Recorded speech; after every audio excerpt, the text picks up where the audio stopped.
40 chess. Yeah. 40 chess. 40 chess. Let's get it. Yo, is that T-Dog? 40 chess. 40 chess.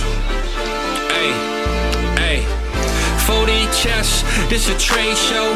Patreon where the trades go. Tap in and watch. That's what you came for. Ain't gotta say my name. They know my name, bro. What's good, man? We got McNutted in ATM. Always start off the show with a trade from them. You should always make sure that your trade is in. Patreon, why not be a Patreon? Know you wish you could spend every day with them. Tap in and say what you gon' say with them. South Harmon can fill up a stadium. Next time you log in, make sure that you bring a friend. We about to kick off, let the day begin. Go follow the socials. 40 Chess FF is posted. If your trade is an F, you get roasted.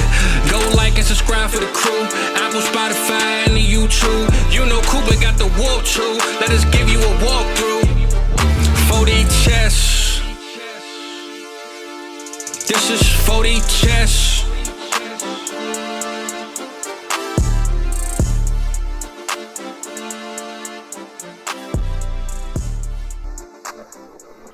Oh, I got to stop dancing, man. I got to do an intro.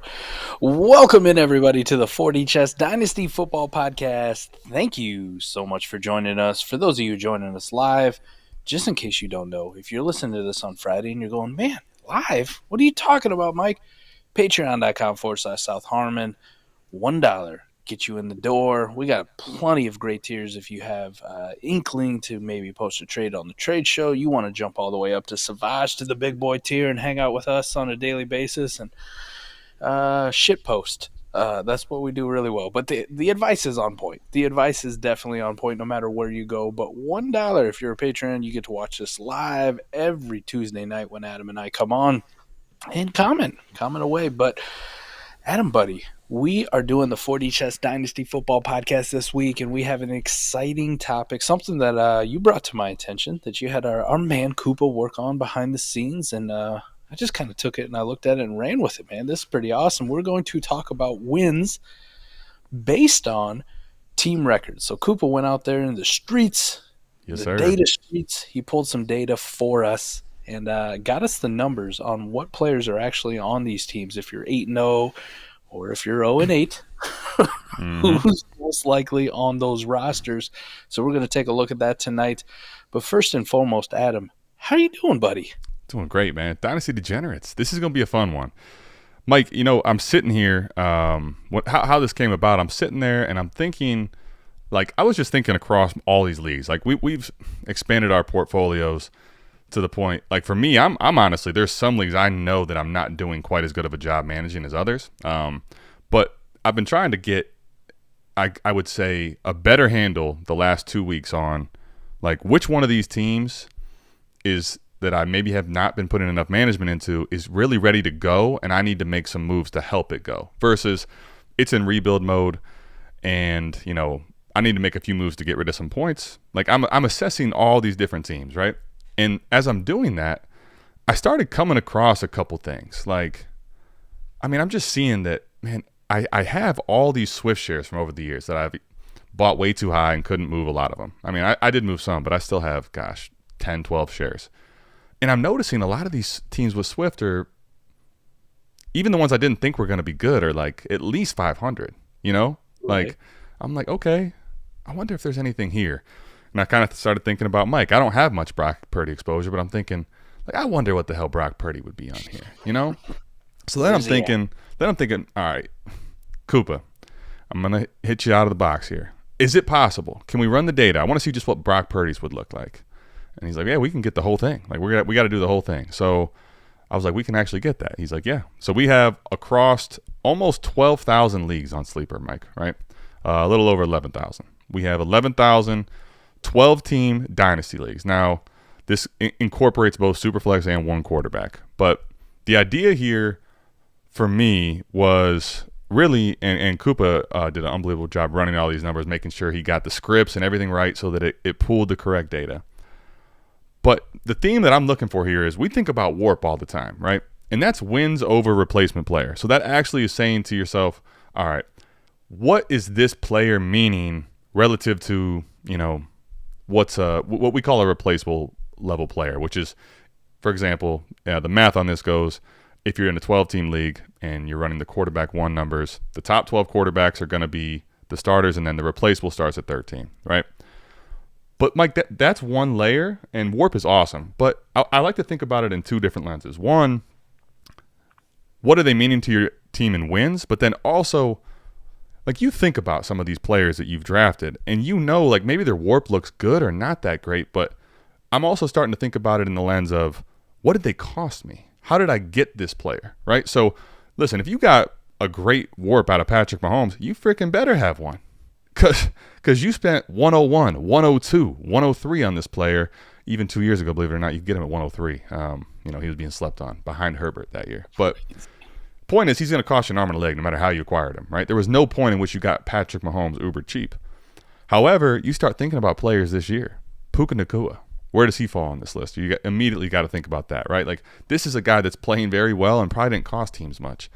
I think about a lot of guys I've talked about as buys, Mike, like when I think of this list, and I'm curious to see how they all fall. Russell Wilson, right? Russell Wilson seems to be slandered. He stinks. They did beat the Chiefs this week, but the team blows. He's way over the hill. But I think in a lot of the teams that I have Russell Wilson, those teams are actually doing pretty good because of him, because they didn't have to pay much for him. And that's kind of the theme here. I think you'll start to see, at least the idea for me was, you'll start to see players that are actually hindering teams from going places, players that are kind of giving teams nothing, right? They're just meh. They're a part of a hodgepodge, meaning you're going to see these teams are all kind of middle of the pack, and you'll see a clear-cut, defined tier, I think, of guys that are absolutely hammering home wins for fantasy teams and dynasty teams.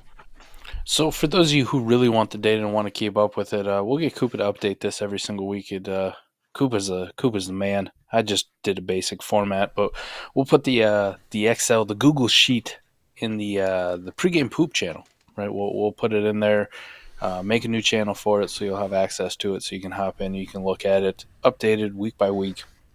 Who's on rosters of 8-0 teams, who's on rosters of 0-8 teams. So, yep. And in the future, it'll be 0-9 and 0-10 and 0-11, and just keep this baby going. I really do like this because it's just another data point for us to look at. Adam, let's start it off here, though. The number one player, Koopas Data set, 11,284 leagues, 1 QB and Superflex, as long as they are 12 teams, fit the data. He pulled it, the number one player on all rosters that are 8-0. It would be Mr. 2000. Freddy Krueger. Tyreek 2K. Yep. Tyreek Krueger, man. Is it any surprise, though, if you just look at so I'm looking at Mind Warped ADP 12 by 10 by 25 PPR lineup, about as vanilla as you can get, right, for Superflex leagues. Who's the number one Warp player in? Tyreek Hill. Tyreek Hill. Ta-da! The dots are matching up already, right? We're 1 for 1. I was actually very curious. Koopa was like, I'm curious how this kind of compares. I think you'll see a lot of parallels, but you probably will see on certain points, Mike, a little bit of disparity, especially when the cost of acquisition for players are a little different, right? Right. Well, how about the number 2 player? Christian McCaffrey. CMC. Who's the number 2 Warp player? Christian McCaffrey. Dynasty Degenerates. It's real complicated right now. First 2 are checking. All right. Well, I got a great one for you. How about Himothy Brown? A.J. Brown, number 3 on both lists, Warp and ta-da, wins. So at 543 sample sizes, he is on 8-0 teams. Conversely, too, I also just kind of like to look at it. How many 8-0 or 0-8 teams have Tyreek Hill? That's 12. the main. That was the main thing I wanted to point out too. Is like, okay, the data point here is it's listed by 8-0, right? And it tends to correlate downwards from there. However, like if you just think about it, we're talking about 11,284 different dynasty teams out there, right? Right. 764 of them with Tyreek Hill are 8-0.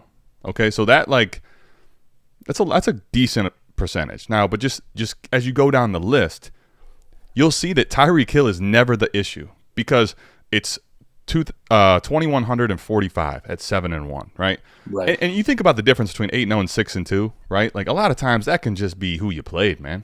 Like this is none of this is median stuff. So I mean, how many of you guys out there? I mean, I would hope at all. We've all got to experience this despair. You're the number 2 scoring team on the entire week, and you just happen to play the one guy who scored the most points in the entire league. And there's nothing more frustrating to me than that. It's like, what? There is a league. I feel very good about my team. I am 7-1. He is 8-0. The other guy, and it just happened to be like my team still is smashing his in points for. However, that week that we lined up, I mean, dude went completely nuclear. And I beat everyone else in the league by 70 points. But guess what? It's an L. There's no median scoring, you know? And when I look at this, the point I'm making here is that you'll see Mike 29-39 again here at 6-2 for Tyreek Hill. So when you take out the 6-2, the 7-1, the 8-0, like when you see how the numbers start to dwindle, like 253 teams are 2-6, 65 teams are 1-7, 12 are 0-8.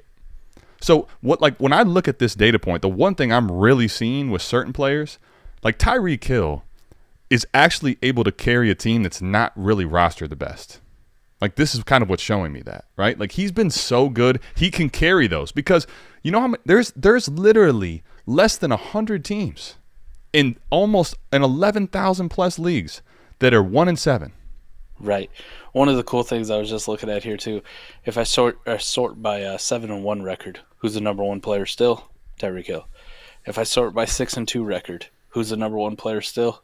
Tyreek Hill. Exactly. There's a lot of corollaries here because it tends to be like, you know, again, 8-0 and 6-2, that can be in a lot of leagues a meaningful nothing, right? It could just be a handful of games you won by 5 points or something. If I sort by 5-3, finally we get Tyreek Hill to not be the number 1 player. It becomes Christian McCaffrey. So right, and a little interested there. It is, and I think as you start to go down, I didn't mean to cut you off. I just wanted to make that little point because I do want to keep going down the list, but I think you'll see that disparity where when you're seeing, man, this is a guy that's in all the heavy win columns and in almost none of these really biggie loss columns. Like that to me says this is a guy that is so good right now. Like he's able to kind of fill multiple holes for your team. It's crazy. I'm just laughing here because Koopa's in here on the data sheet, right? And, once we get him started on something, he's going to do it hard. He added a column above 500. Tyreek Hill, 8,470 leagues. There you go. If you roster Tyreek Hill, you're above 500. Hey, where do you get that 11,000. Where is that New at? column, baby. Oh, I need to refresh my sheet then. Man. You can get that updated version. Oh, son. there she is. Oh, this is legit now. I'm out here. I made a copy so I wouldn't be interrupting Mike, and I missed the 500 part. Dang. This is pretty good stuff. AJ Brown, right? We touched on him. Tyreek, Christian McCaffrey, AJ Brown. Travis Kelce came in number 4, and this is probably your first disparity between like where Warp is and where rosters actually are. Now, the one thing I will caveat: this does pull from 1 QB leagues as well. Correct. So there's going to be a certain number of leagues where having Jalen Hurts won't really matter because maybe you got Patrick Mahomes or maybe you got Josh Allen, right? You're not rostering 2 of these guys in a 1 QB league. Exactly. Because the number 4 warp player in a Superflex league is going to be Jalen Hurts. We don't find Travis Kelce on this list for a while on the warp chart. Yeah. We don't find him down.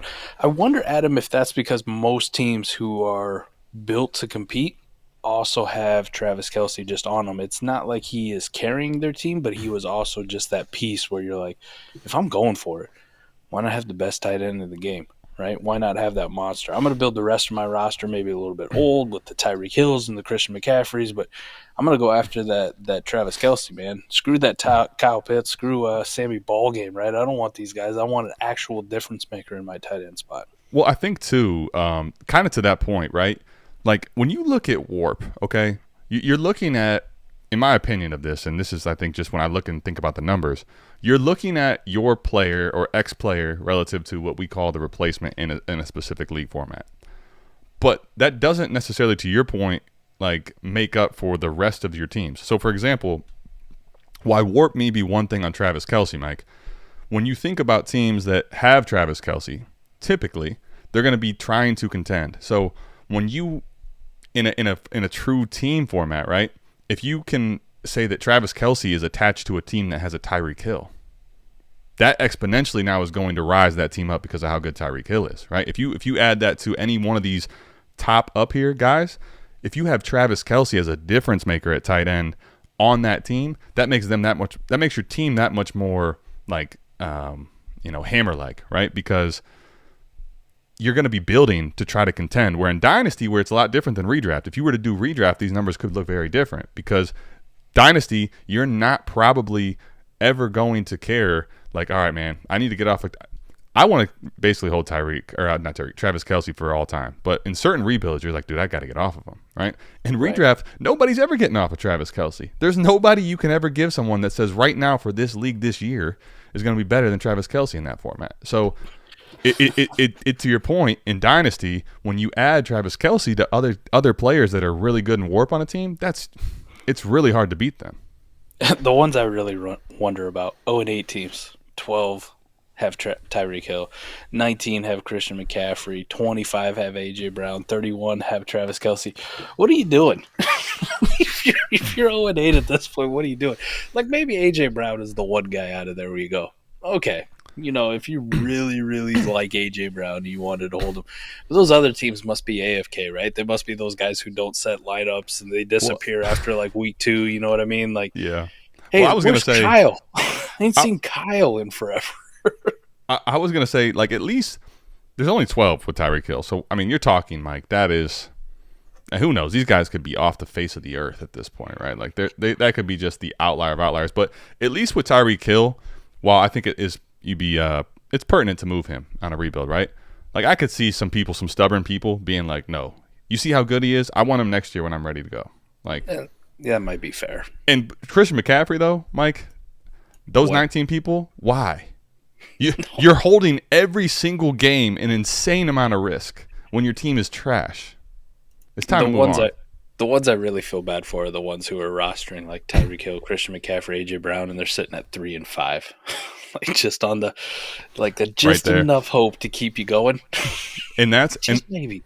And that's the thing. That's what's really interesting. It kind of, I think you can read a lot between the lines with roster construction and stuff like that, right? Where your roster construction might be kind of trash, but Tyreek Hill might be making your team so close to feeling good that you can't let go, right? Whereas if you're one of these 1-7 and 0-8, what are we doing? Like, go get your 2 first and go home, man. Like, rebuild. Look at Koopa ruining her day too. Probably the leagues with no management, just drafts only, draft master leagues. First off, that could be a very, very good point too, right? Draft Master has a place, and it's called Underdog. Shout out Underdog. Shout out to you want to holler at us, but I'll promote you anyways. Mike, you know what's crazy though, as we get down this list, because I'm actually these ones up top all kind of really make a lot of sense, right? Right. And then Travis Etienne subsequently is the next player on the list. Let me touch on the number 1 quarterback. Of course, is going to be Jalen Hurts. Yep. Number 1 quarterback, Jalen Hurts. Number 2 quarterback, Josh Allen. And then as far as, Warp lines up with, same exact order. Jalen Hurts, Josh Allen, Patrick Mahomes. A little bit farther down, he's the number 4 quarterback. Tua is the number 3 quarterback. And if you look, though, when you look at the if you go to – actually, this is where the above 500 thing for Koopa comes in pretty nice. I mean, like, you're looking at – what are we talking? 6,000 versus 5,800. It's like that the numbers there are so close to me that it's same but different, right? They're very similar. It's very, very similar. There's not much difference in those players. Patrick Mahomes at 5,800, above 500. Tua at 6,000, almost even. 6,400 for Josh Allen, and Jalen Hurts at 6,900. Yeah, so, man. A little bit of a spread there, but if you're damn near 50% of the league is above 500 if you roster one of those quarterbacks. Not too shabby. Imagine what you're at if you rostered 2 of them. Superflex leagues. Now, and that also can be built into the teams that are 8-0 and 7-1, right? Yes. Now, Mike, the next kind of tier here, because you touched on the elite quarterbacks. For those that think Tua isn't one, he doesn't necessarily have to be valued for you as a dynasty elite guy, but at least acknowledge that on a contender, he is every bit of elite right now. And if you don't want to admit that, you're just lying to yourself, man. Do you want to know what the absolute just kick in the balls is? Is this on the elite quarterbacks, or is this a? This is on the elite quarterbacks, right? Okay. So we talked about Patrick Mahomes, right? Right after him, though, Lamar Jackson, which we kind of expect. We talked about in Warp, very, very, very good. Oh, Kirk Cousins next. Kirk Cousins, man. Achilles, done for the year. Yep. I mean, we talk about him always kind of as an ancillary piece in Dynasty where, like, he's a very good QB2, borderline QB1. Kirk Cousins was playing extremely, extremely well and helping your team win. There wasn't a lot of people out there, and you can tell by this, you can tell by WARP, whatever points per game, however you would like to look at it or slice it. Kirk Cousins. Kirk McCousins. That would have been awesome. Kirk McCousins. Kirk McCousins was helping you win your leagues, was helping you get to the position you are now. So I think it's time we put a little respect on Captain Kirk's name, especially with what he was doing, especially when it comes to trade value and what you're doing, trading him away and, trying to salvage what you did. You're not going to be able to replace Kirk Cousins, man. It is going to be extremely hard. Adam, we talked about it on the Canton Bound show that's going to come out on Thursday. It's tough. It's going to be extremely tough to place him. We talked about options to, in our opinion, up tier, right? But we're up tiering from a dynasty value standpoint.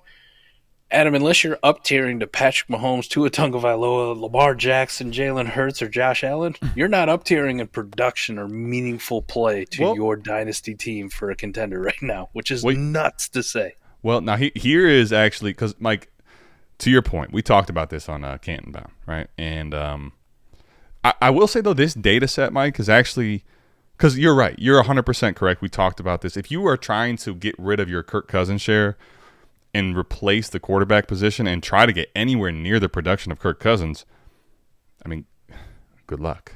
I mean – Taken. Good luck. I mean, it's going to be seriously. You'd have to be like that Armenian guy, right? Yeah, exactly. Good luck. But Mike, here's the thing. I'm thinking about this, right? I'm trying so hard not to laugh. My man is dying on my side here. I cannot hardly think.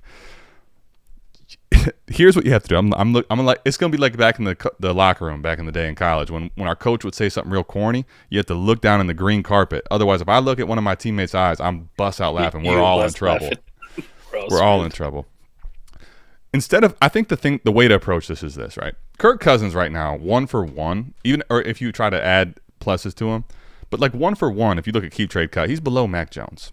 And we talked about this on Canton Bound. At this point, when you're this far down, nothing that you're going to get is worth trading your Kirk Cousins typically, right? And we talked about you can maybe explore adding a second to go get up. I think the play here, and this is where if you've listened to us, if you've listened to other good dynasty players, you have a bag of insurance. And I think the play is to leave Kirk Cousins alone. And I think the play is to look at this data and say, guess who's right below? Russell Wilson. I can buy Russell Wilson for a first because here's the thing. There's Russell Wilson shares, Mike. Like, this is where the data to me is so meaningful. See, when I look at Russell Wilson, he is helping teams win significantly. However, he's not Patrick Mahomes. So there are going to be some teams with Russell Wilson that aren't necessarily guaranteed to contend. I think that's the better play, right? Finding those type of things. Hold on to your Kirk Cousins share, man. He's going to be back next year, and you're going to guarantee get a bump in value. His value is absolutely to the sewer right now. Go see if you could find a replaceable level quarterback that's not going to cost you an arm and a leg. Even Geno right now. Look, like if you just look at this list, there's some guys there, unfortunately, kicking the balls down the list a little bit further. Matthew Stafford. So you're looking at, Mike, 2 of the top 12 guys on this list, because when you factor in wins because of the cost of the player, those 2 guys are 2 top 12 options, and they're both, one's out for the year and one's out for we don't know. And Matthew Stafford has a tendency to be out for a long time. Speaking of which, there is a trade out to a certain someone where I send you Kirk Cousins for your Mac Jones. So if you'd like to accept that. Oh, interesting. This must be hot off the presses. It's relatively recent. Okay, good. Let's take a peek here. Yeah. Today. Kirk Cousins, man. Listen, I'll let that baby stand because I'm such a fan of Mac, but damn, you are right. Why are we in such a hurry? Man, this is tough. This is kind of like the Justin Jefferson thing, but super unsexy. And talk about it being on the same team. The unsexy, where you weigh dynasty value and production versus, I just want to win now. Yep. I want my cake. and I want to eat it too. I want to eat it too, man. Let me By the way, eat it. we've had this conversation before. I think that might be the dumbest saying I've ever heard. Because if I have a cake, I'm going to eat it. Right? Nobody has a cake just to look at it. Have you ever been married? Yeah, twice. You keep that cake around, man. You eat part of it, but then you have that. That thing to me, that ritual is crazy. Like you pull out. Oh, you keep the slice of cake? You eat that cake a year or whatever later, and that thing don't taste any good, man. Well, the first one I cared about so much. We got married at a courthouse, and I was in like gym shorts and a cutoff, like real hillbilly style. But the second one though, some my real hillbilly current wife- type-ish. My current wife, unfortunately, she's gluten-free, so she don't eat cake at all, and we didn't go with the gluten-free cake, so we had ice cream, and you can't really just save ice cream for. So everything. I asked you that question. You say yes, I've been married twice, but you don't actually know what the cake thing. That's hysterical. No, I've heard of it. Yeah. I've heard of Well, anyway, to the but cake I've never point, met a cake that I don't like. I have no. See, this is why we can get completely off the rails. This has absolutely nothing to do with data set. This is fantastic, by the way. All right, so the Kirk Cousins thing, we addressed that. How about this though? I want to start getting into those gold tier value buckets, right? Those gold tier guys who are really producing for elite teams. And Adam, to your point, when you kicked off the show, you kind of alluded to it. Didn't cost you anything, right? Number one in my book. Don't shoot the messenger, man. But I was out here pounding the table for this guy throughout his pending suspension, pending whatever. But Alvin Kamara was a guy sometimes in Superflex leagues you were getting in round 9, 10 of startups, which was absolutely insane. Now here actually, there's a couple things that are really important to highlight with this one, okay? Because this, to your point, is I think one of the you could argue the most interesting of all of them. So when you look at this list, okay, so Tyreek Hill is in the 2 slot, which means he's the number 1. Okay, you go down, you look at Alvin Kamara. So he's in the 9 slot. He's the 8th most meaningful winning player to teams. On 8-0 rosters, yep. Right, on elite rosters. And you go down, like, look at it. It's very much correlating. Now, it's not always 1 for 1, but you look at 7-1. He's over 1,000 teams with 7-1. He's over 2,200 teams with 6-2. 5-3, 25-86. Mike, so here's my point with him, okay? Because as you go down the list, 24-18 are at 4-4. After that, you're looking at a very slim number. And what that really is showing me is that there's no teams that are hurting with Kamara. And why that's the most interesting to me, Mike, is because you had to sit on this dude for 3 weeks. And got zeros. So really, when you look at that data, and this incorporates best ball, like just think about that. Somebody out here on this list gave you 3 weeks of absolutely nothing and is not hurting teams. That's insane. That's insane. And is helping them win. He's on none of the teams, by a percentage number, he's on none of the teams that are losing, that are less than 500. That is crazy data to me. Like, that shows the cost of him relative to how well he's been playing, ridiculous. Because teams could absolutely find another running back that wasn't Alvin Kamara to replace him, and it didn't hurt him, right? Where if you're looking at, let's say, Jalen Hurts, if Jalen Hurts missed 3 games in Superflex, you might be in trouble. One quarterback, maybe you could find one of these grosser options. But when you look at the other guys, Tyreek Hill, man. If Tyreek Hill went down, you're going to have a hard time finding a guy that can keep you afloat. Alvin Kamara missed 3 weeks. You could find guys to keep him afloat. Look at some of the guys on the list. Raheem Mostert makes the list, right? Another stud. Another absolute stud up there. DeAndre Swift didn't cost a bunch of draft capital in any type of dynasty league this last offseason. He's right on here. There's cheap options to replace, and then when you get Kamara back, boom, look at that. Look at these teams flourishing too. It is absolutely incredible. So you mentioned Raheem Mostert. Keenan Allen, another one towards the top here on contending rosters that are starting 8-0. Derrick Henry, ho-hum. Just Derrick Henry doing Derrick Henry things. You remember the first part of the season? He's lost a step. Look, he's trash. It's going to be Tajay Spears' backfield before you know it. That's done. One of the – Derrick Henry is actually one of these that is a little puzzling when you think about it. I guess it just speaks to the running back position this year outside of the really high-end ones. Like, Derrick Henry hasn't been that impressive this year. No, he hasn't been normal Derrick Henry. And yet, and I guess that's part of it, right? The expectations are that this guy just goes on for forever. He's a machine. Damn near gets 1,800, 1,900 yards every year, 20 touchdowns. That's exactly Derrick Henry that we know. And if you look, he's not playing that way, and he's still very high up on this list. Like that, it's crazy when you think about that, man. You mentioned DeAndre Swift is a good one. How about this? First real rookie that we see up here, right? Shout out to this guy. Shout out to you for also fleecing the shit out of me, because we'll touch on another rookie later on in the show.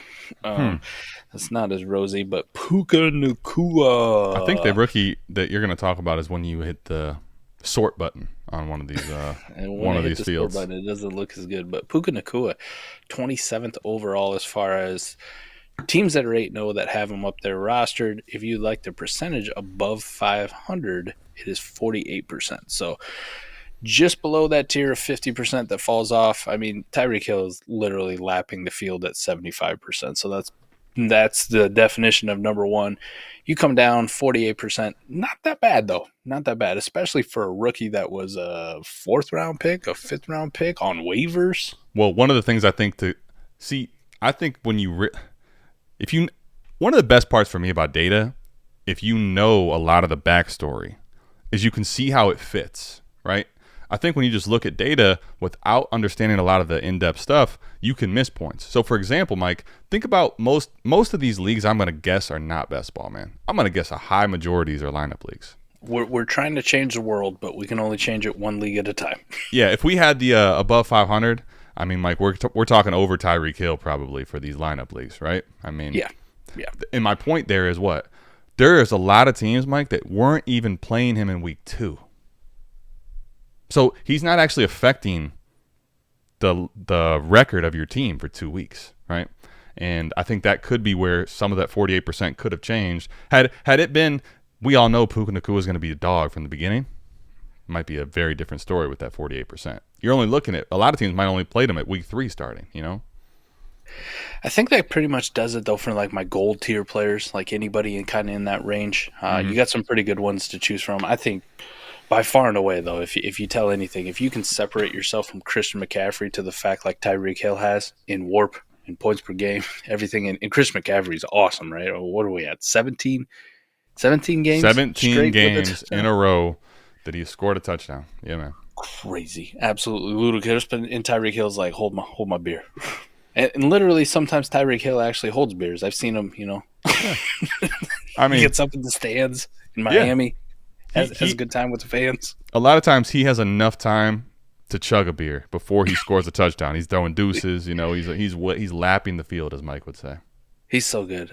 So that's kind of like the gold tier. How about some silver tier, like silver bucket kind of guys that I just wanted honorable mention? Mm-hmm. I'm going to start at the tight end position.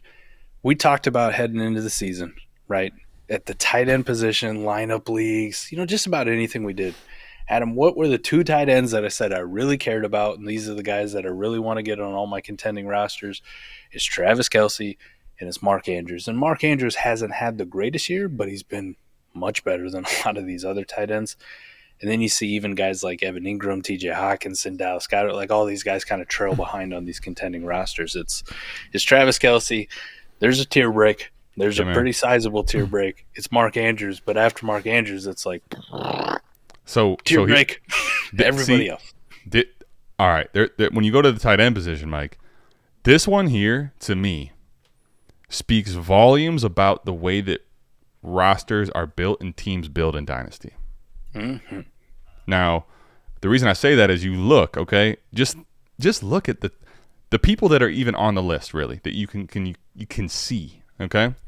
Travis Kelce, Mark Andrews, TJ Hawkinson, Evan Ingram, Dallas Goedert, Darren Waller. Nobody rebuilding, maybe Mark Andrews. You're just saying I'm going to hold because I think that I'm going to have a hard time replacing. You're not holding Evan Ingram. You're not probably holding Dallas Goedert, maybe. You're definitely not holding Waller. You're not. Hawk and Andrews, you could argue. You shouldn't be holding Kelce if you're in a total rebuild. The point I'm making here is, Mike, Sam LaPorta has had a very big impact. A very big impact. And guess how far you have to scroll? A good ways. And I think the reality is most people that had Sam LaPorta have not built their team to win. So he's not able to have the impact on a lot of teams. When you look at the bulk of leagues, I'm sure there's teams that have Sam LaPorta that are contending. I mean, the numbers speak to that, right? There's still 156 that are 8-0, 700 teams that are winning, 7-1, 1,500, 6-2, keep going. But the reality is, most teams that have him are probably not trying to win, it looks like. And I think that kind of speaks to this list as a whole. Is it's not necessarily going to give you an inside information on just one player like Warp might versus the replacement players. This is going to kind of talk as it was with the whole team build, but you're looking at in giant numbers. So it does tend to average out. And when I see that, Mike, it's very interesting because I also wonder, like, to me, this doesn't necessarily correlate with Warp, right? You got Kelce and you got Andrews, and maybe a little bit of Hawk sprinkled in there, right? We got 3 tight ends we care about. The other ones you could end up losing and foregoing and still have a really good roster and win with. But you're looking, I mean, the teams that are very good, they tend to go after these older tight ends that are Evan Ingram's not going to cost you a whole bunch. Darren Waller in the offseason didn't cost you shit, right? So I think that's kind of where the numbers look like to me. But to your point, man, 2 that matter, maybe 3. I think Hawk could matter. Losing Kirk Cousins is going to suck for him. I do think that. It's not necessarily going to make him dead, but I don't think he's going to have the high-end upside he once did. The only thing I'll say about that is I did see. I wish I could credit the person who I saw it from Twitter today. It was a very, very good stat. Very good stat. Where it's one of those where I go, really? And then you do a little research and you're like, son of a bitch, that was true. All right. So Arizona traded Josh Dobbs to Minnesota today. Yep. Right. And Josh Dobbs has been very, very serviceable for fantasy. Right. He's been decent enough. He's done enough for Zach Ertz or Trey McBride or Hollywood Brown, just kind of supporting him and doing what was needed in that Arizona offense. And then as far as like starting him, he was fine. One of the interesting stats that stood out to me though is Kirk Cousins so far this year. Poor TJ Hawkinson. Like poor TJ Hawkinson. We talk about it where he had a 22% target share this year in the offense, and we're like, damn, look at TJ Hawkinson go. You know what Josh Dobbs' target share was to tight ends so far this year in Arizona? If you had to guess. I would imagine pretty high because they're 33 fucking %. Yep. And well, I was gonna say though, part of the issue with this stat, right, is, and part of the reason I've been, a little more of a naysayer on this Hollywood thing, like, who's Arizona? Michael Wilson. Okay, you better, and they got 2 tight ends we're throwing to. Yeah, you better be targeting the tight end. Guess what? If this is an if, I don't know, we'll see. But if it's Justin Jefferson and Jordan Addison and KJ Osborne, those are some much different receivers than Hollywood and a bag of corpses. Out. Listen, don't knock my boy. You can see him right there, that 3.8. Right there, we'll go this side. I like it. For those of you watching on video, that 3.8, right? That's kind of like that's a badass, man. You got that tight end number 38, like that old school, right? That's you bad as fuck. I'm not saying TJ Hawkinson's not talented. I don't think Kirk Cousins' loss is anything but a slight downgrade at minimum for a guy like him. So how about some like silver bucket nominees, right? Some guys where you got a value. Adam, I'm going to kind of encapsulate this, and we talked about it at one point in the offseason. I know we had this conversation. It was on a podcast or an AMA or whatever we were doing. Yeah. The old disrespected wide receivers. Every single year, these guys are old. We don't give a shit about them. It's the offseason, Mike. I want JSN. I want Zay Flowers. I want Quentin Johnston. I don't want these fucking old guys. Get out of here. And you were right. You were right, Adam, because I was kind of hesitant to put a certain someone in that range. And ta-da, we see when he came back, all of a sudden he's actually really, really good at football still. Imagine that. But it starts with Stephon Diggs. Boom. Cha-ching. Got him. We move on to Mike Evans. Really, really good. Adam Thielen. Incredible value. Left him for dead. Just out here producing. Cooper Kupp, Devontae Adams, and DeAndre Hopkins. All these guys rank inside the top 33 on this list for teams that are 8-0. Yeah. Who knew? Old wide receivers still can produce.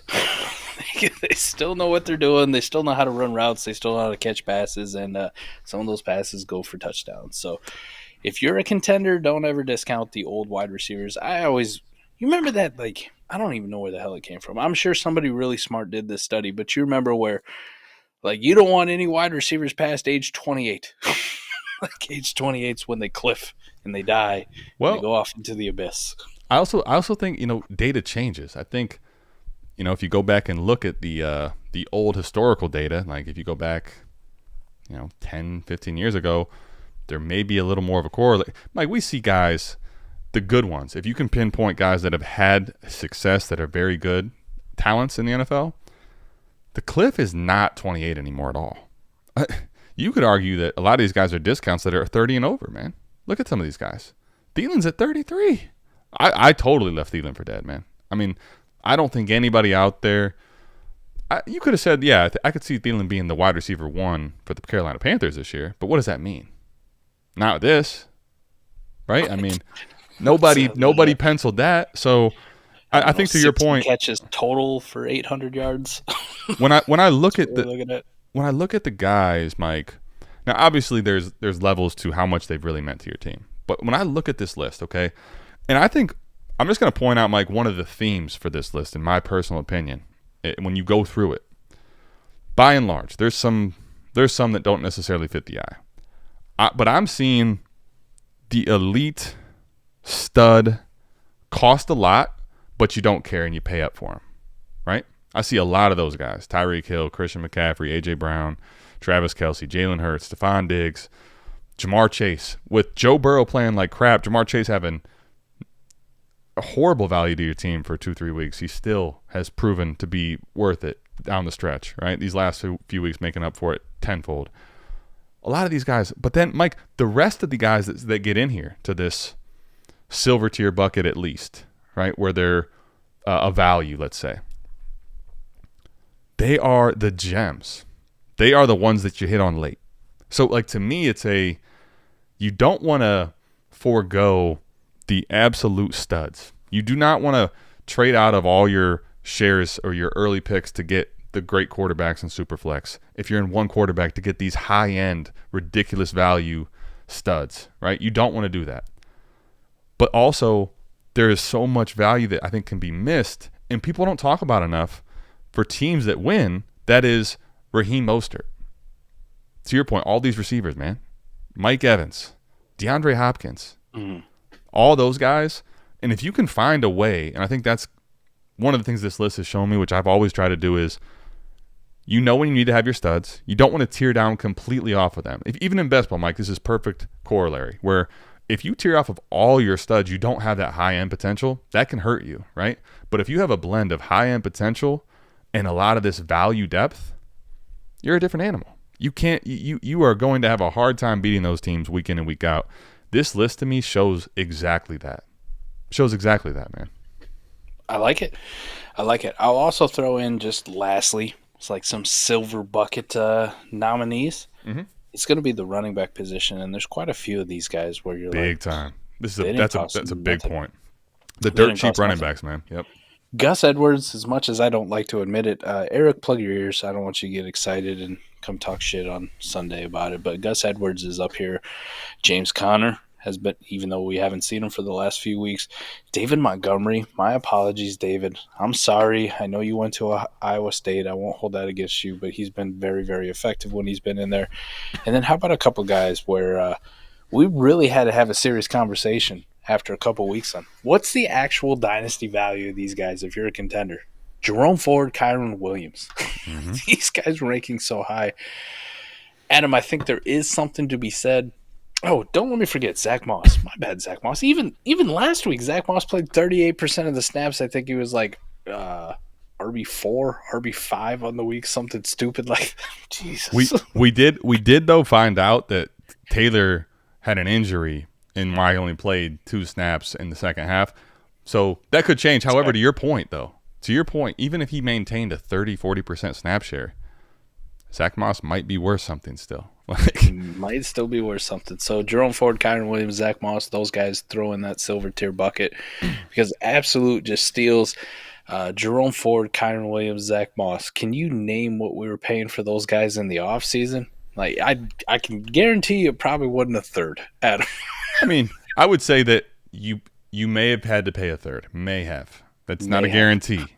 Someone might make you pay a third. Because I think the reality is a lot of players, Mike, with any type of hope or prayer, they don't go for force. For example, someone with Jerome Ford might say, like, well, if anything happens to Nick Chubb, I'd rather just have Jerome Ford, right, than a fourth. So, like, it may have cost a third. To your point, though, they cost nothing, really. Like, relative to dynasty value, they didn't. And so you got CMC. So I think one thing this list shows me, Mike, so you got CMC, you got ETN.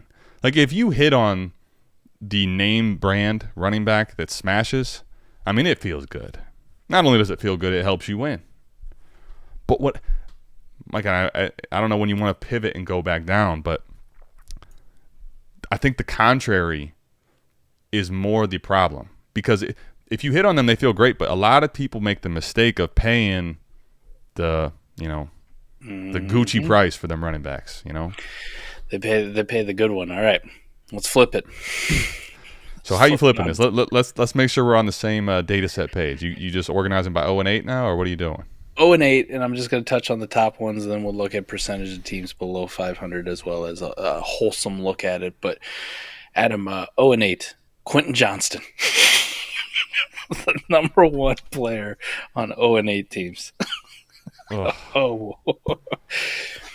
Listen, I'm not going to bury him too much because Jaxon Smith-Njigba doesn't rank too much higher, and I think that really speaks to the fact, and I think we've said it multiple times on our show throughout what we've been doing over the last couple of years. If you're a contender and you're relying on rookies, like we all like to get this thing, 2024, I'm going to have Marvin Harrison Jr., and I'm going to have this guy, and I'll probably get a Mecca Ibuka, and I might pair him with Malik Neighbors, and I'll have this guy as well. If you're heavily relying on rookies to be the ones that are going to turn your team around in 1 year, sorry to tell you, it's most likely not going to happen, right? It's going to be that guy in the 5th round like Puka Ngata who breaks out of nowhere that didn't cost shit, and people are going, I traded away my 1st and 2nd round picks. Look, I still got the best rookie receiver there is. Yep. Now, look what I found. Because now here's the thing with these, because I think this data shows me two things. One, everything you're saying, I think that there still are going to be a very high amount of dynasty managers that they think so highly of these rookies they take. Because, like, think about for a second, everyone, dynasty degenerates. Think about how long the offseason is. Right now, we're literally in the midway point of the season. So if the offseason feels an eternity ago. But if you could just try to think back, the offseason is a real eternity. It is a long time, man. And during that time, what do we all push? What is all the narrative? Youth, the rookies, the combine, the draft, sexy, right?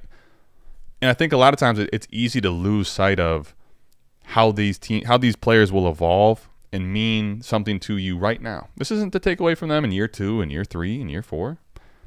But when you put these guys in their rookie season up against all them goons and the wide receiver positions lasting longer, like we've talked about. Look at all those 30-plus receivers that are balling. It's that much harder to make an impact on your team. The one thing I will say, though, when I look at this data, the one benefit I will give that shows a little stronger than it does for like Tyreek and those other guys. You look at the 8-0s and the 7-1s, and they're a little higher, and I think the one thing I will mention is that part of the reason is you will see a lot of these 0-8 teams, Mike, they've built with the intention of having an 0-8 team. I want JSN. I want Marvin Mims. I want not necessarily, but I want Bryce Young. I want JSN. I want Quentin Johnson types. I want these guys, and I want to be 0-8. That's how you get to the top, right? Is doing those type of things. So there's probably a little bit, because this is only dynasty, of slight bias towards that. Now, to your point, the numbers are still heavily skewed the other way, which I think tells that there's plenty of people still misled on how they're building their team. But I do think part of the data is showing me that there's an intent to have some bad records with some of this youth that we have to bake in a little bit too. Well, the number 2 player is Kyler Murray, and we know we haven't seen him for 8 weeks. We're probably not seeing him for 9 weeks. We hope we can see him in 10 weeks. But anytime you spend the draft capital on Kyler Murray that you actually had to in Superflex leagues, like this is bound to happen. You know what I mean? Like you can't have your 100%. Superflex, your QB1 or your QB2 miss 8-9 weeks and not expect to have some really bad teams. So for those of you who are been treading water, right, kind of in the middle, by all means. And Kyler Murray pre NFL season kicking off was still a 3rd round startup pick. So that's bound to happen. You invested a shit ton of capital in them, so that's going to happen. But one thing I did want to point out about the rookies, Adam, out of the 40 players who rank, top to bottom, the top 40 in 0-8 teams, 25 of them are rookies. And, yeah.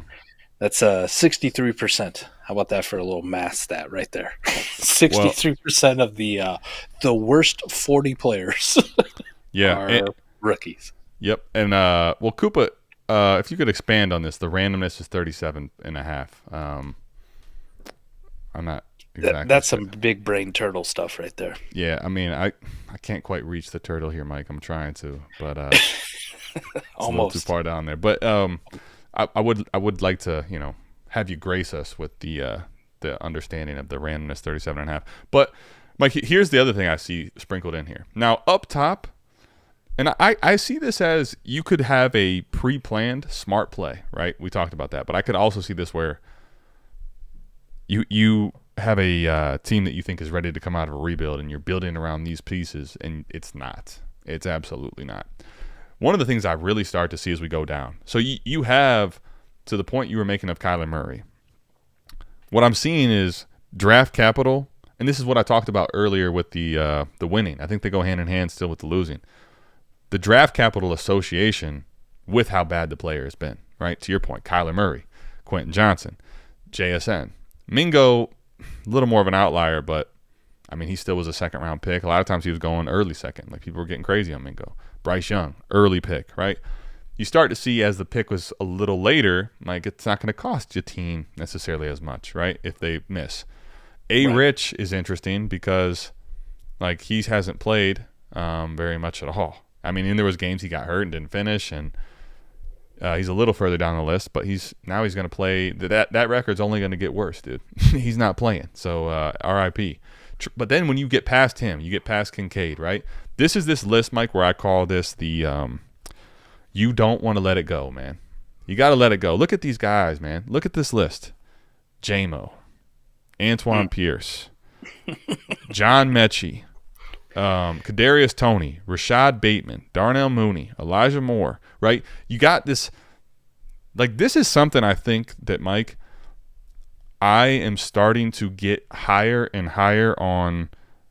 What I mean by this is, let me just rephrase that. I'm becoming less tolerant of the waiting on these guys with names to pop, because I think the wait and sees. Yeah, man, because it just, the longer that wait and see goes and the price dips, like, we all have this notion that all right, now's the time to buy. You see how cheap this is, man? This is cheap. No, it isn't. This is a trap. It's a trap. Get out. Like, all Rashad Bateman has done for all this time that you cling onto him is drag it down further. Drag it down further. Give you no sellout windows, because he hasn't done shit, man.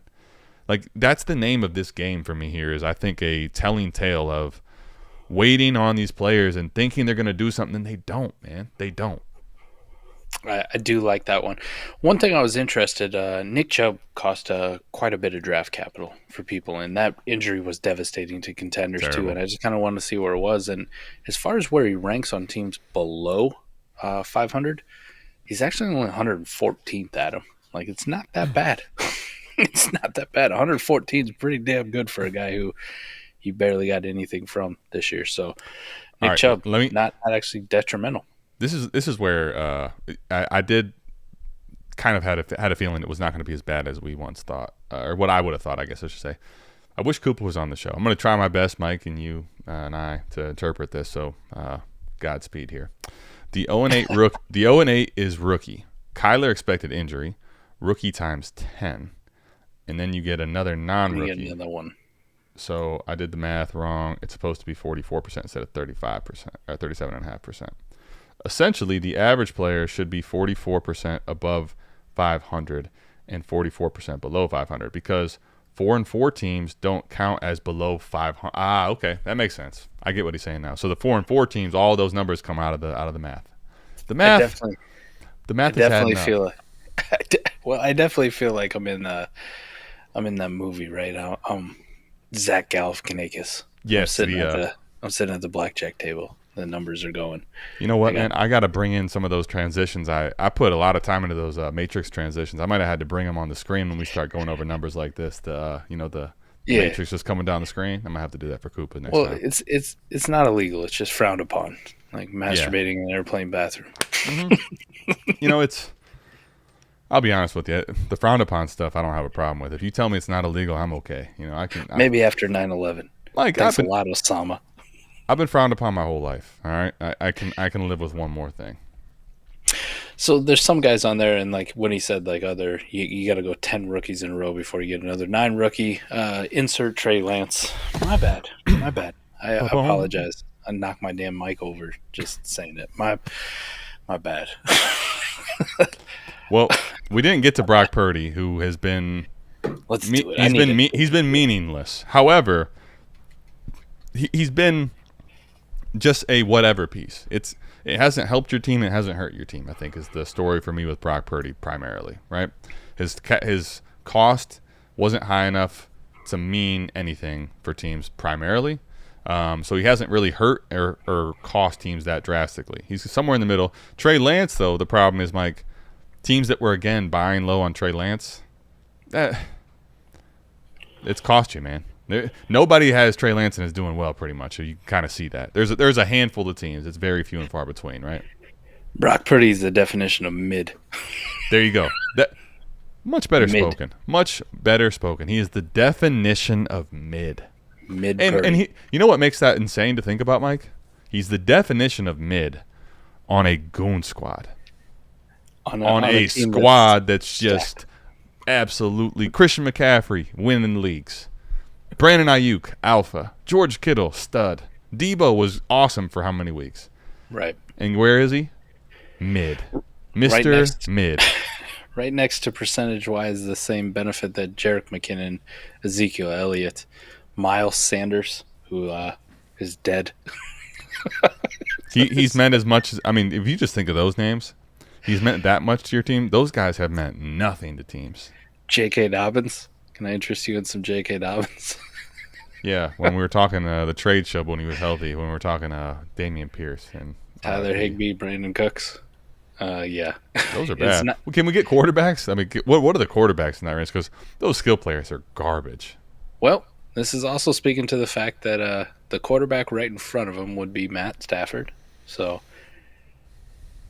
listen, we talked. That's actually not that bad then, relative to the quarterback position, right? We talked about it on the trade show. You were a little bit more glowing on Matt Stafford than I was, and I was like, I'm kind of good. I'm kind of good. I just looked at it. And the one right below him, Dak Prescott, but also your very favorite boy, Jordan Love. Oof. Jordan Love. But Jordan Love, for as bad as he's been, has been okay for a lot of weeks for teams, right? Yeah. Joe Burrow. Anything below that, Derek Carr, Baker Mayfield, Deshaun Watson, Aaron Rodgers, who we haven't seen since the first 13 seconds of his opening game, and Daniel Jones. Not the greatest company, but it's not terrible. Like I said, right? Mid. I agree. By the way, for those really wanting to know, I mean, you're talking the next quarterback is Justin Fields, who's been the difference there was what you paid. Right? But Fields has been awful. Like, Baker's been awful. It's kind of interesting that T-Law, like, I know he's been bad. He had a really bad start. But, like, he hasn't really come – I think he's shown fine recently. Like, I still have faith in him as a quarterback in the NFL. He looks good the last few weeks. But relative to your fantasy and teams and what you paid for this guy – You get down the list when you perform like that, right? You can't get away with it. It's a first round pick, dude. Listen, if y'all just let me be, I wouldn't be contractually obligated to speak on Purdy every single episode. But you guys don't want to let it die, even though he's played 3 shitty games in a row. So here I am again. Well, if he wasn't concussed, he would be playing better. I'm like Adele. Hello, It's me. I was trying to think. There was actually, damn, when you hit me like with something like that, you get everything's thrown off. I don't even know what I was gonna say now at this point. Damn it. He's been. No. Okay, here it was, Mike.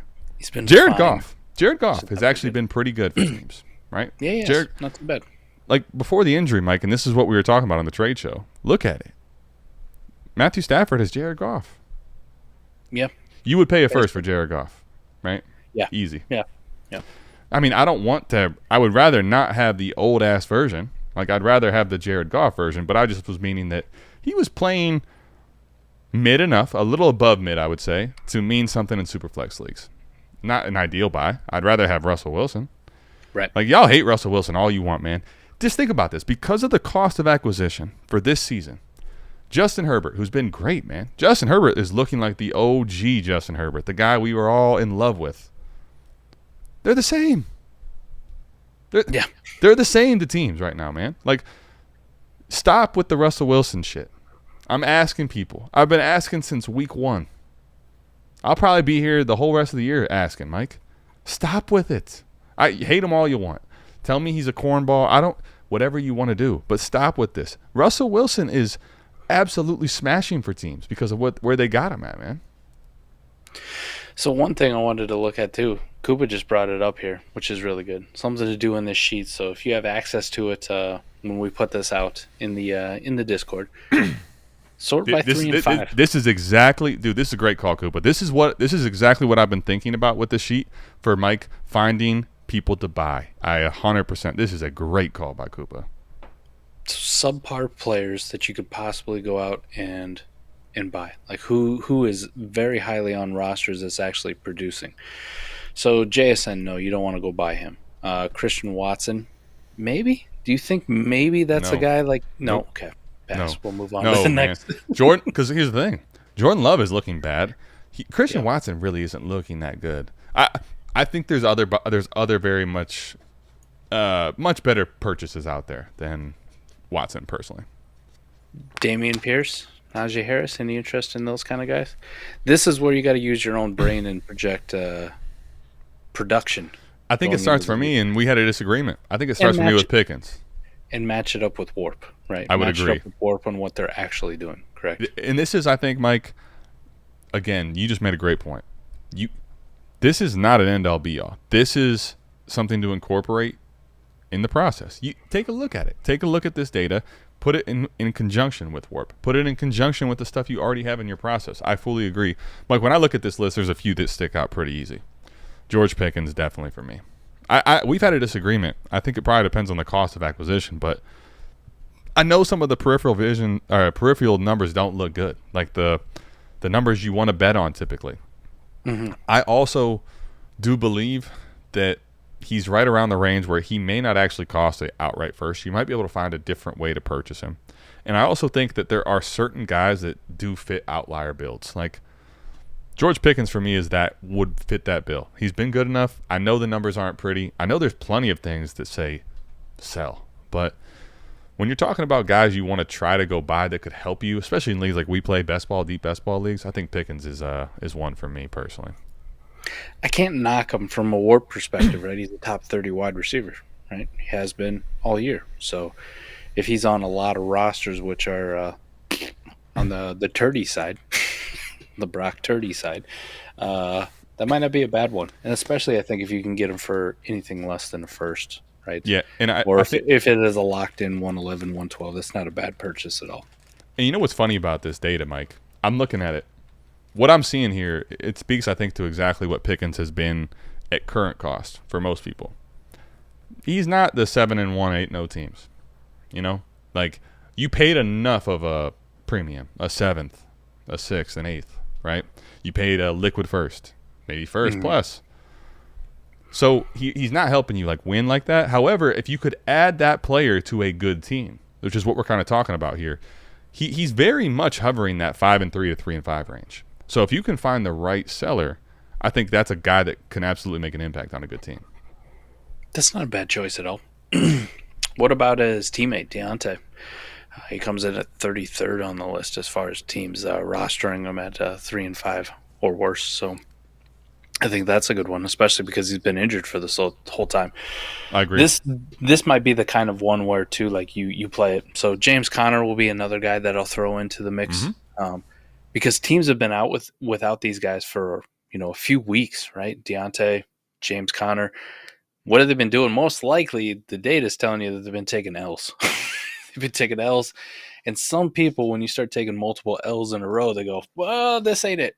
And rightfully so. Rightfully so. Now with these guys coming back, this might be the time to sort inside, like who has been sitting out, who has not been playing for these teams that are sitting at 3 and 5, 2 and 6, that I could go poach off. You don't want to go after the guys with incredible amounts of dynasty value, right? Like, don't go out and buy a QJ. He probably ain't doing nothing for you. Whoever has them, if they're already sucking, doesn't really want to sell them to you anyways. Jaxon Smith-Njigba, kind of the same thing. Bryce Young. Forget the rookies. This is exactly where you're right. You have to use this list and also incorporate another process of your own in Warp as well, personally, in my opinion. Because, Mike, you do not want to go, purchasing – you really don't even want to go purchasing Tyler Algier, probably, man. You don't want to go purchase Quentin Johnson, Jalen Hyatt's, Sky Moore's. You don't. That's not the way to try to do this. And even, I think some of the one quarterback data here does affect it. Joe Burrow's probably not a realistic target, right? However, though, you can see a bunch of people, to your point. If you just, I think you have to look at this list in a longer down format and filter out. In your head, you need to filter out the ones that are not worth buying, right? Right. But if you do that, you can find a lot of people, I think, that make sense here. Deontay was a great pick out there, Mike. I think at the right price, DK Metcalf is one for me. If you could find a team that's actually just not ready to go, is willing to sell DK at a reasonable price, it's a perfect one. To your point, though, you don't want to stay too much in the high cost of acquisition guys on this list. So he's probably as high as I want to get. I don't really, unless someone's panicked, want to go buy Bijan Robinson, who falls down this list too far. Because you're going to pay an arm and a leg on him, man. He's great, but you're going to pay something crazy. Use this kind of as an umbrella, and I think the way I'll probably use it, I'll just make another sheet, and I'll just start scrolling down the list, and I'll start putting names in where, just right offhand, I like them.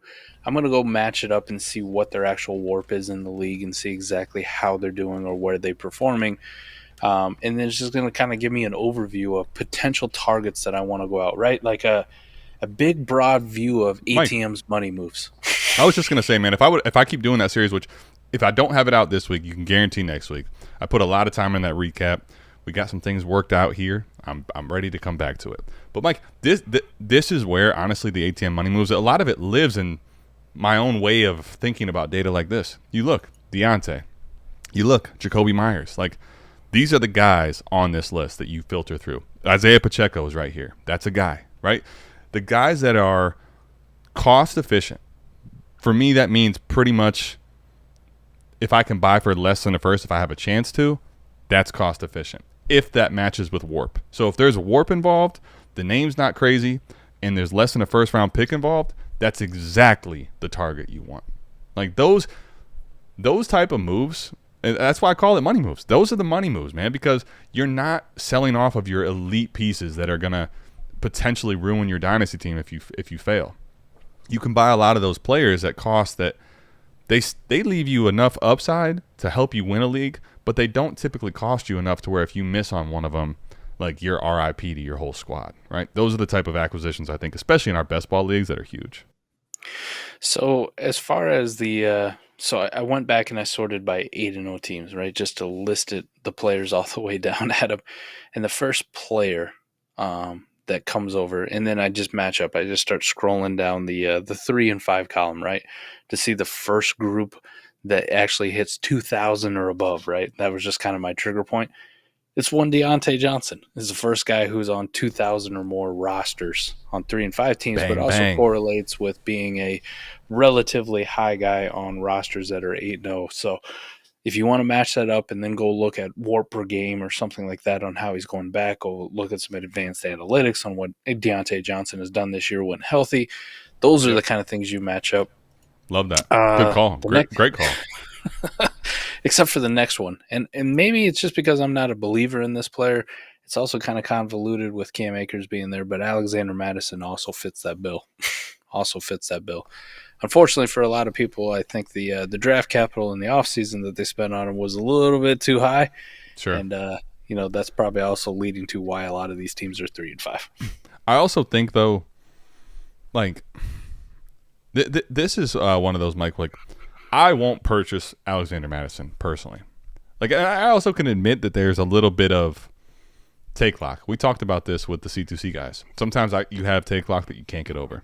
That's kind of where I'm at, truthfully. But I will admit, Mike, I'm beginning, as I embrace this process, especially in lineup that I don't like. Like, it's not me. It's not the way I have played for a long time. But as I begin to embrace it more and more, I begin to get a little more open to at least, not even purchasing, but at least thinking about, like, at the right price, is this a pertinent or a reasonable buy? Alexander Madison still doesn't fit that bill for me because Akers is there. He's not done anything when the backfield was his own.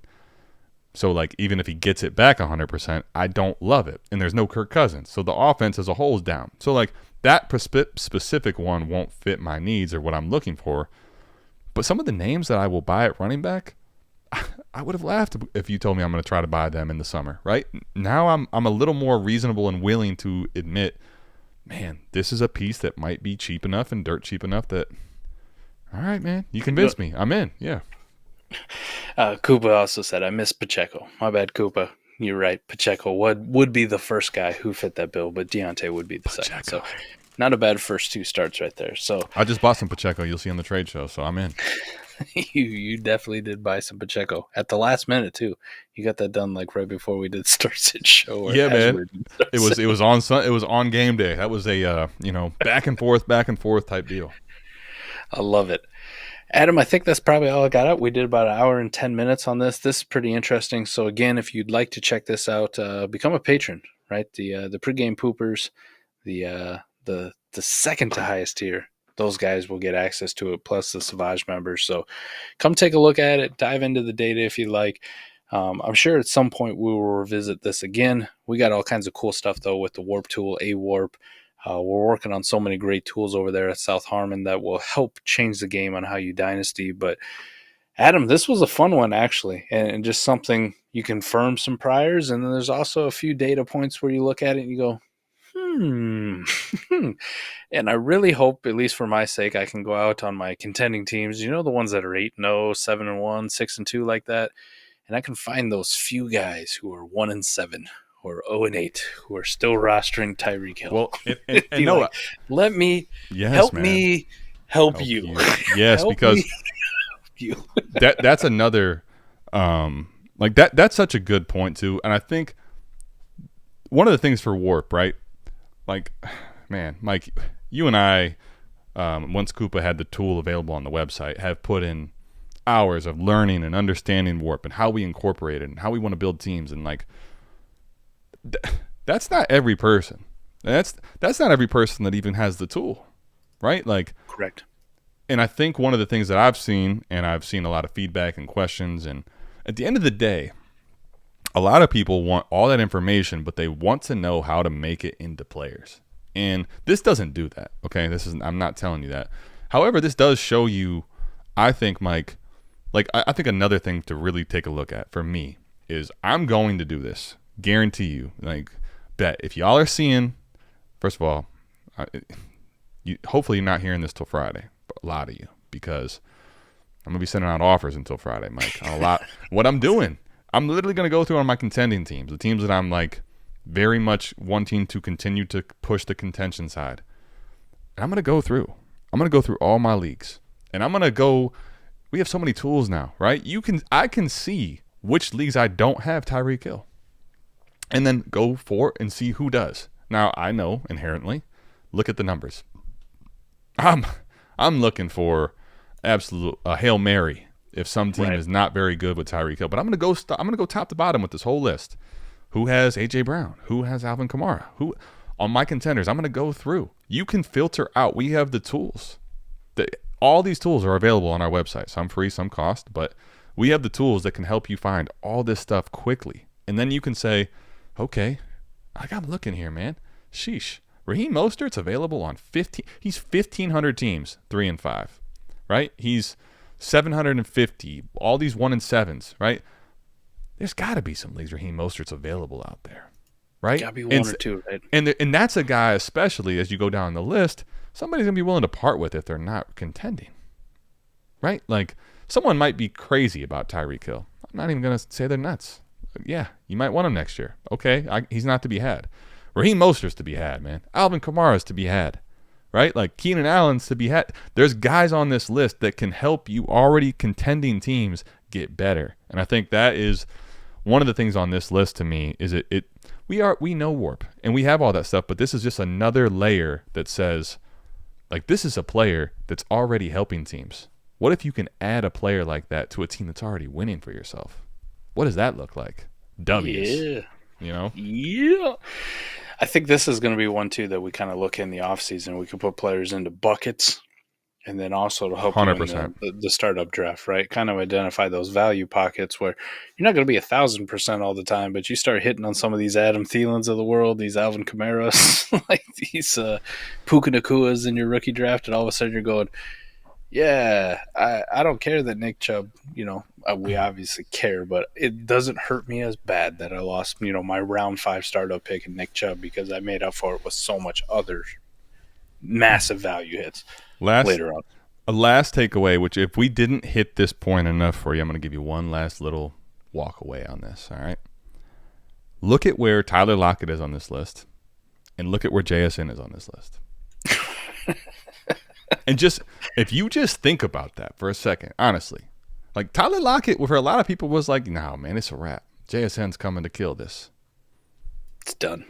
And the cost for JSN versus the cost for Tyler Lockett is tremendous, outrageously different. Now, obviously in Dynasty, I'm not telling you to take Tyler Lockett ahead of JSN. I'm not an idiot. Don't be that crazy. However, if you're a contending team, paying up for JSN, if you think that's going to come be a meaningful piece on your team, you're probably putting assets and being misled where you're putting them. Whereas Tyler Lockett's of the world, DeAndre Hopkins of the world, these guys that are older and crustier, Adam Thielen's, especially in the offseason, which is a long time, go ahead and get a little bit mucky in the offseason sometimes too. Like some really, really good gems out there. So I hope this was valuable for you. It was a thing that kind of off the dome I was thinking of. Koopa is amazing, man. Koopa, Mike, this is a thought I'm having. And Koopa's like, oh, say less. I got you, buddy. Like, I can actually make this happen. I'm like, what? It's amazing. That's some of the stuff we got cooking on this house, man. I love the team we got, man. He's like one of those awesome police sketch artists. There you go. You just saw this guy. The worst picture ever. Yeah, I gave you 3-4 details of what could be any person, and that's him. That's him. There he is. Right down to the mole. He did it. Koopas G. Great team here. So yeah, man, great team. Go ahead and check this out if you're interested in this sheet. I think we'll do some updating too with it as we continue to look at these numbers. This is a new thing for us. We'll probably do, Joka put this in here in the chat. I'll put it up here. It would be interesting to see the average number of wins for all the teams the players on and rank from that. Like, we can probably do some column adding, right? Some things to add and make this a little shit. From the minute we hit go live, Koopa added 4 columns. That's what I'm saying. Koopa, I'm actually reading a copy, and I'm like, Mike, where's that at? You got to go to the other one, man. Koopa's updating this as we speak, so there'll be some more updates for it. Yeah, I do. You're right. I made a copy thinking I'm not gonna mess with Mike's thing, and here I am, SOL. But there's gonna be a lot of additions to this too. So if this is of interest to you, check us out on patreon.com/South Harmon. We got all the tools for you, man. And just remember, when your league mates are playing chess, play 4D chess. That's going to do it for us. We'll see y'all back here same time, same place next week. And, maybe I'll chain myself out next time. I like this, man. A little chained out. We're out of this thing. Let's go. Icy. Peace.